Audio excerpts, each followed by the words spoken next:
Welcome to the Executive Innovation Show podcast, where we bring you real executive conversations with industry game changers and thought leaders. We ask the questions you're thinking, what you're scared to ask, and we make your brain hurt afterward. With your host, Carrie Chitsey Wells, co-founder and CEO of One Touch Video Chat, live video interviews, and the nonprofit Humans Helping Humans.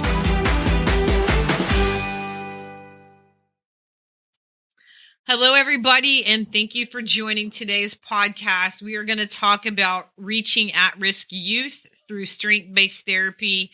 I'm here today with my co-host, Daniel Miller, COO of Humans Helping Humans. Daniel, good morning. Hey, good morning. Nice to be here. Awesome. We have an awesome guest with us today. We have Will Kiefer. He is the founder and executive director of the Benchmark program, a strength-based family of mentors. They use exercise, academic support, career coaching, and counseling for at-risk youth, really helping them guide them to successful futures. He has a bunch of recognition from the state of Pennsylvania's Secretary of Corrections, Lancaster Youth Influencer, and received for a work doing in the juvenile detention facilities. Will, welcome to the show. Morning. Thank you for having me. Awesome.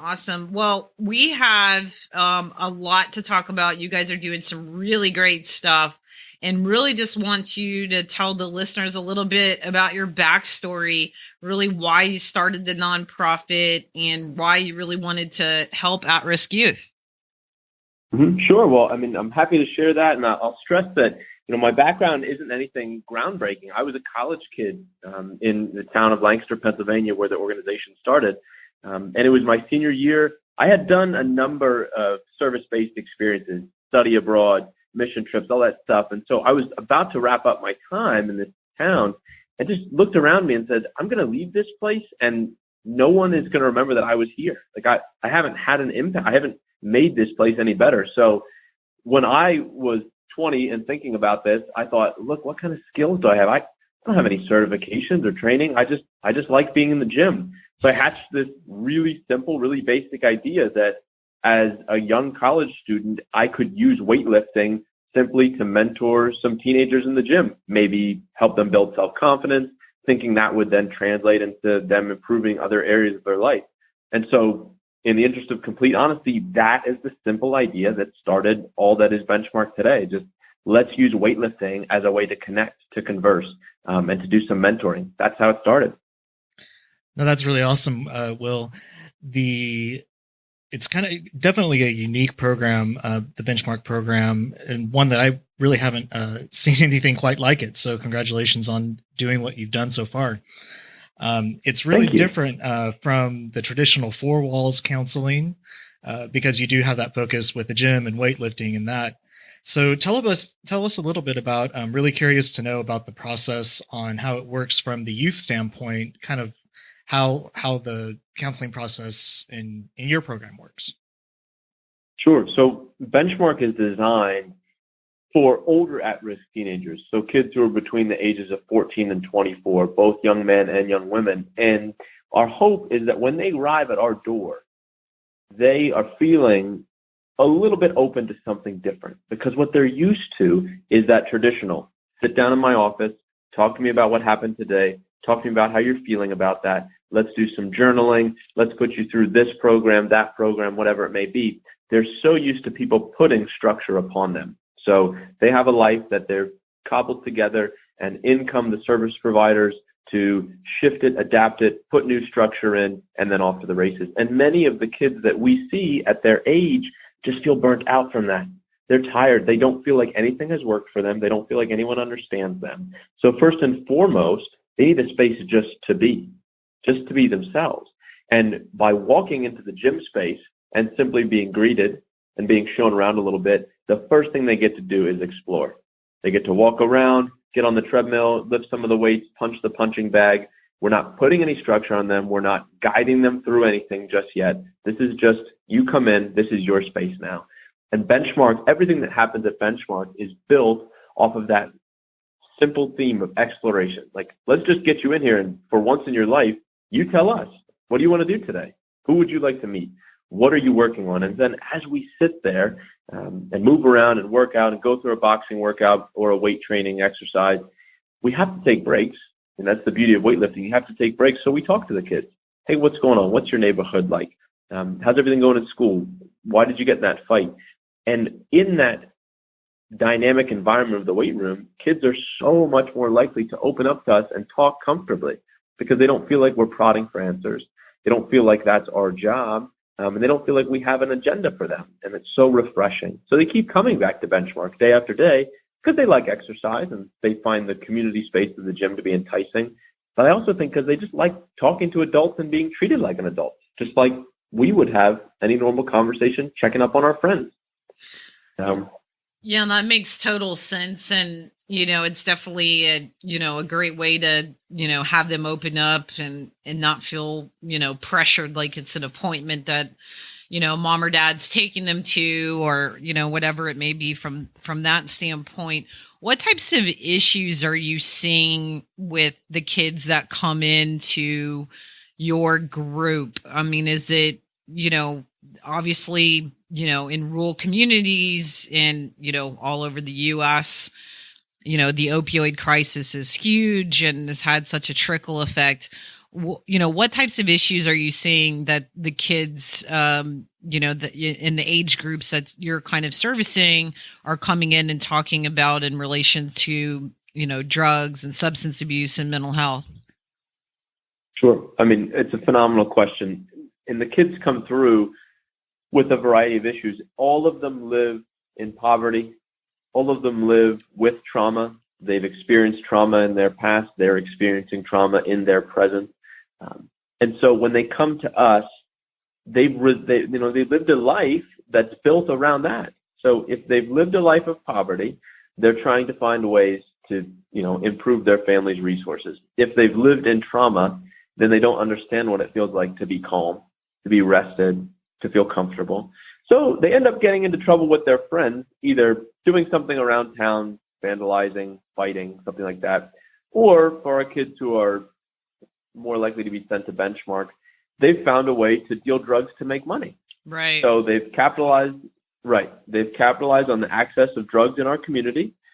They've found out that they can be an enticing salesperson. Drug addicts are constantly demanding product. And if the kids can get their hands on it, they can sell it and they take the money to pay for whatever, rent, electric, to buy more product to sell, you name it. I mean, they've come to us getting into activities out of desperation. They're not selling drugs because they think it's fun. They're selling it because they've lived in poverty and trauma and they're tired of that. And of all the options that people are presenting them, they decide, well, drugs are pretty easy to sell. I can get my hands on them and I know they're in demand. So let me take a crack at it. And honestly, that is one of our biggest concerns at Benchmark is finding alternatives for our kids other than the drug trade. Right. And I'm assuming that, them coming from homes where, there may be, a mom or a dad, or they may be living with grandparents, or, given that home situation in, kind of the poverty. Is this something that's kind of trickling down, mom or dad, has dealt drugs, or older brothers and sisters? I mean, what are you seeing kind of from a family environment perspective? Sure. I mean, it certainly exists from generation to generation as an option to make, as the kids say, tax-free income. It's certainly something that, is modeled for them in some of the friend groups and communities that they live in and walk amongst.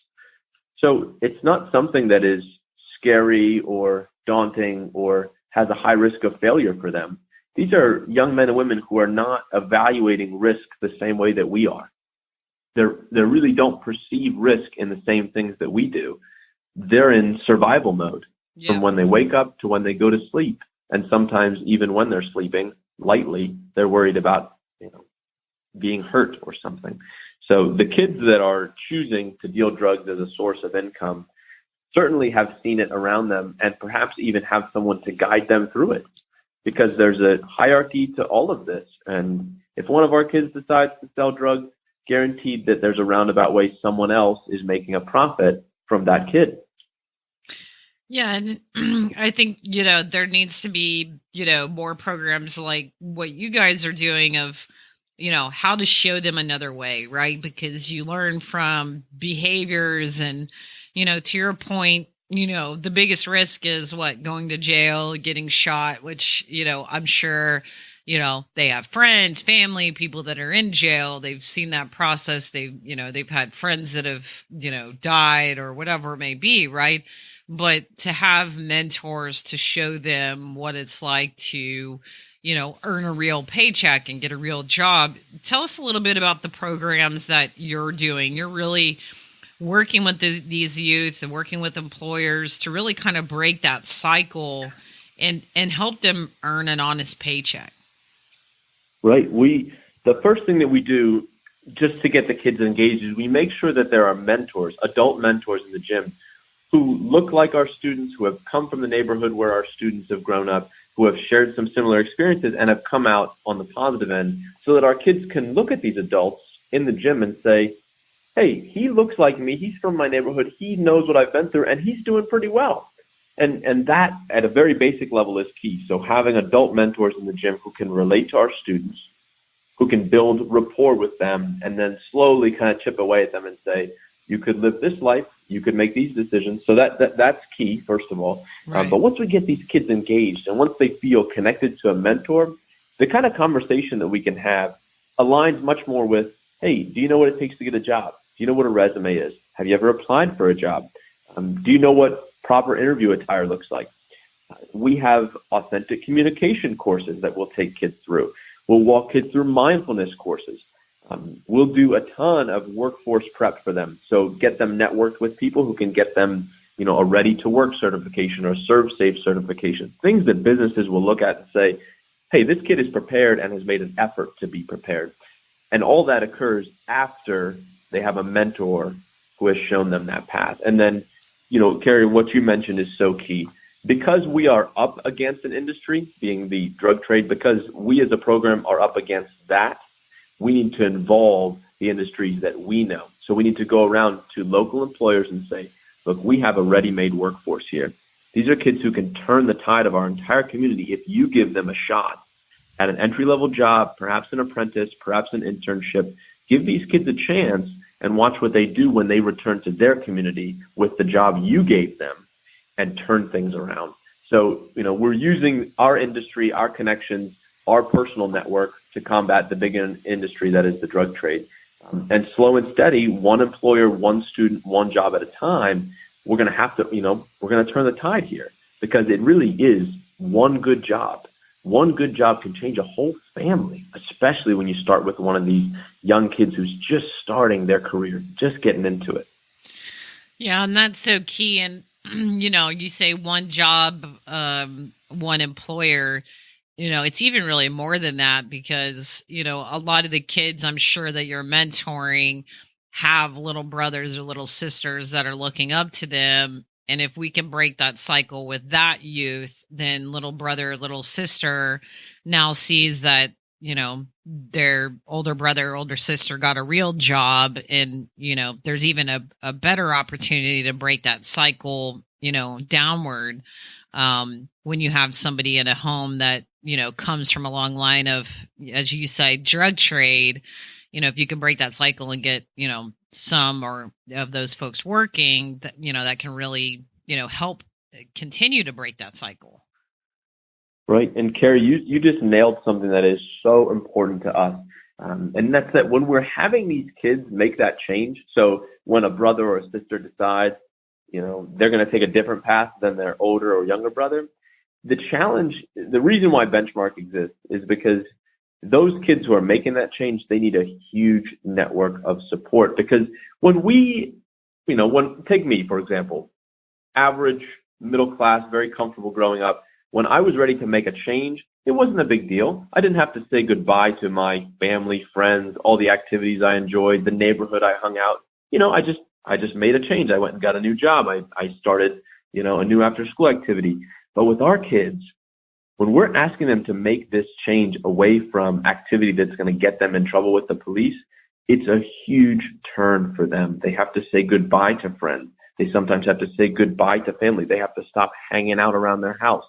Maybe they're looking for a new home. Maybe they're saying goodbye to the neighborhood entirely. It's this huge change. And if you don't have an organization like Benchmark to support you as a young person when you make that change, you don't stand a chance, because your friends, they're going to pick on you. They're going to bully you. They're going to call you soft. Why are you giving up on us?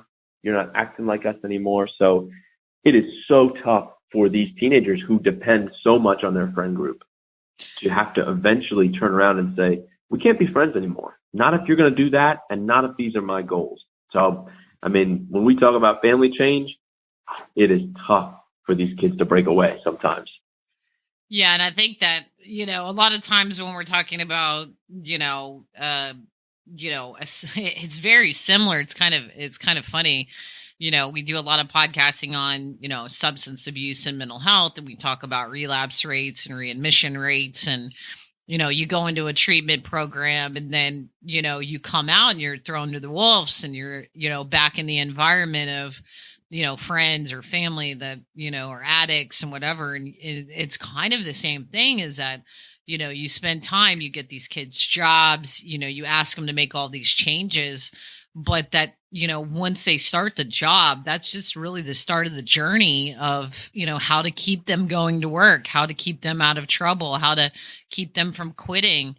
And then also, the relationships that you're building with these employers, you're kind of putting, the reputation and the organization on the line to back some of these young folks. So, I'm assuming that some of these, employers have resistance to, hiring some of these kids, or if they have a record or whatnot. What's some of the challenges that you see with the employer side of taking that leap of faith?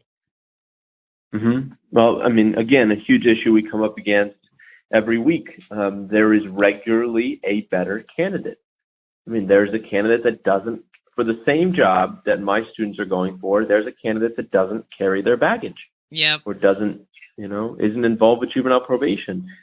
The only way that we've ever been able to get around that is by having a mentor, an adult, a leader at Benchmark contact that employer and build a personal relationship there. The employer has to be willing to invest in this community change. And ultimately, Carrie, what we end up arguing with them is to say, if you live in this community and you the employer, if you the employer live in this community and you want to see it get better, you have to use your power as an employer to give some of these folks jobs so that they don't have to do what they're doing that makes you uncomfortable with the community. There's a way that we can talk to the employer in hopes that will get them to buy into our mission.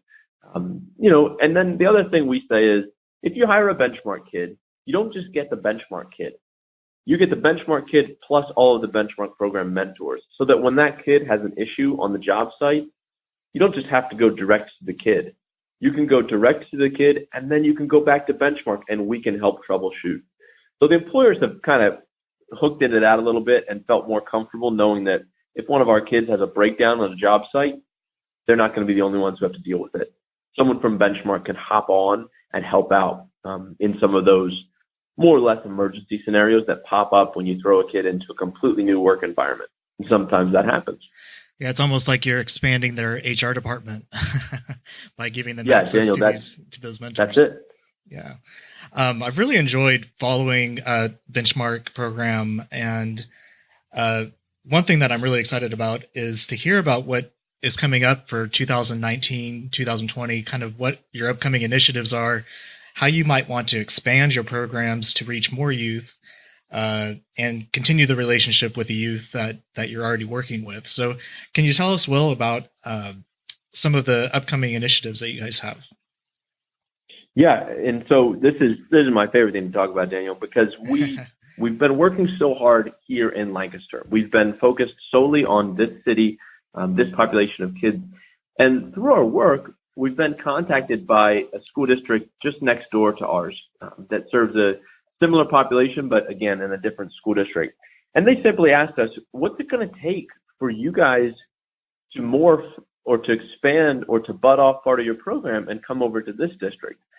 And the beauty is that this district recognizing what we've done in Lancaster, is willing to incorporate us as a program, as a club program, into their pre-existing after-school activities.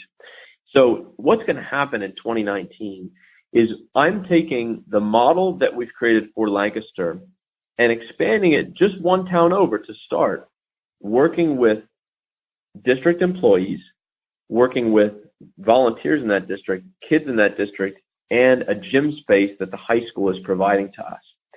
So if this is a successful growth for us, we're looking at a model that would allow us to grow into any school district that would provide us with some staffing. We would provide the training. They would provide the pre-existing high school gym space, and we could run this after-school mentoring program just like we do in Lancaster in any district. It's really kind of grown into something that has the potential to expand when I didn't even expect that to be the case. But because of its simplicity and because we have some pretty good training tools that we've been developing, 2019, 2020, this could be the year where we really grow deeply in our connection to school districts and juvenile probation departments outside of our current area. We have a model for expansion now that looks more viable than ever before. And again, it just comes with some standard operating procedures, some standard training, having me get on the ground with the mentors and the kids and show them, look, this is how you connect with this population. So there's only one other thing that I find to be really exciting for 2019 and 2020. And that's that I believe there's a huge opening in our school districts, really locally and across the nation, for an improved source or an improved tactic to deal with kids who need out-of-school suspension. So you give out-of-school suspension to a kid who's unsafe to stay in that school, but what are you really doing? You're sending them back home, sometimes to a place that they hate anyway, and they're not in any way being supported by the positive stuff going on in the school. So I think, and this is something we're kind of starting with here in Lancaster, I think Benchmark Program and other community organizations like us could be an alternative to giving a kid an out-of-school suspension that, as we spoke about before, is likely to put them back on the streets, running around doing stuff they shouldn't do, getting into trouble.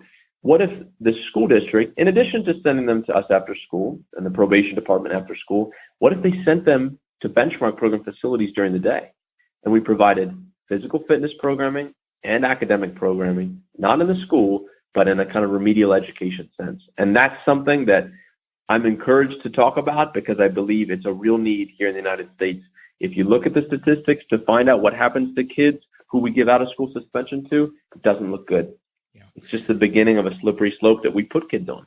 So really, I'm looking at that too for the next couple of years. That's fantastic. It's really, about breaking that cycle of bad behavior and pivoting over to much better behavior. So one thing that I would imagine, the mentors with the volunteers that you're working with, what are some of the ongoing mentoring needs from volunteers and whatnot that you see as critical to kind of keeping the kids on a good path and also critical to growing your program?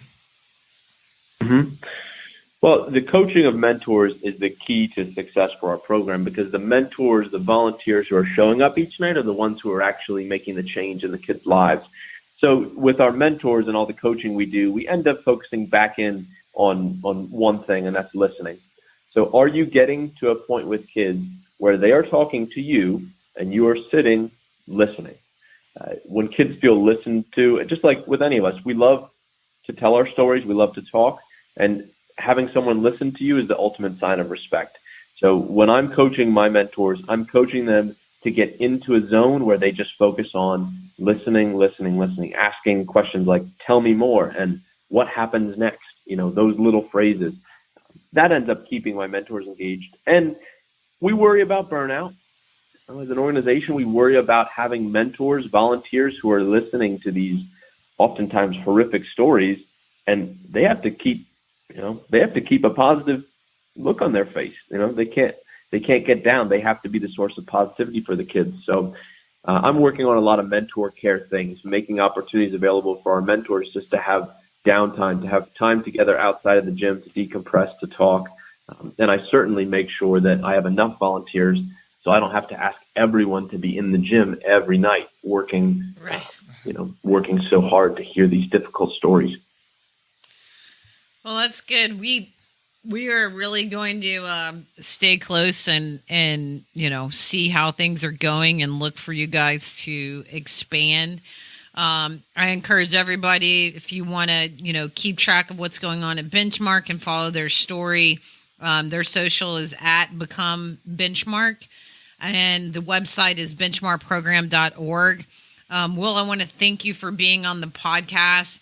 It's been a pleasure. And, Daniel and I both, think you are doing, just an amazing job and making an impact, one youth at a time. So congratulations on that. And we will definitely continue to follow you guys' journey. Yeah, Carrie, Daniel, thank you so much. This is such a huge help to us, and just really enjoyed talking with you today. I appreciate your time. Thank you. Well, this podcast has come to a close. If you have any questions about this podcast for us and or Will, please feel free to submit those. Please rate and review the podcast, and stay tuned for next week. This podcast has come to a close. To hear more from the Executive Innovation Show podcast, subscribe, submit questions, and share the love. Follow us on social. We're everywhere.